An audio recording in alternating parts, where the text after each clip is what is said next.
Brother Bruce.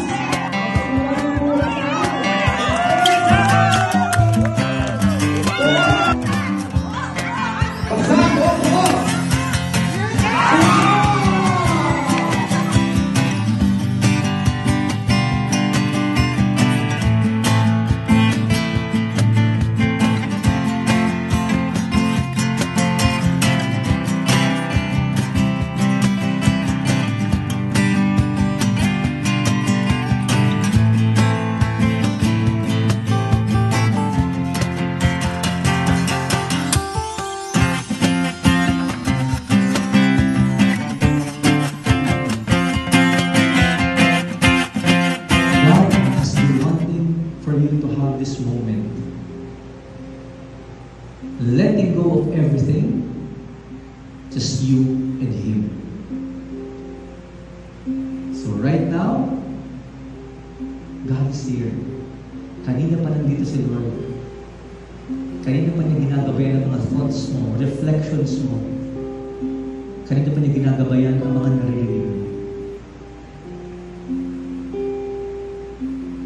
Now this is your coffee date with Jesus.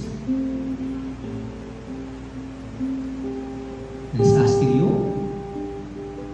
I know everything about you, but please, tell me about it. What do you want to tell me today?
You think you're in the storm, you just finished the storm in your life. Do you feel like you're after the storm?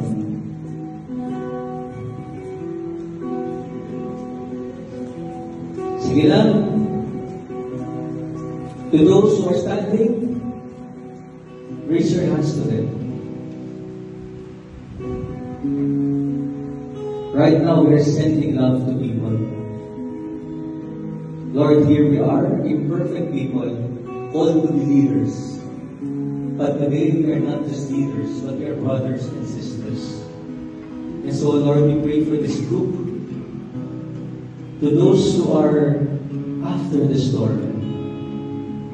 Lord, we continue to bless them, protect them, and guide them, Lord God, as they surrender everything to you today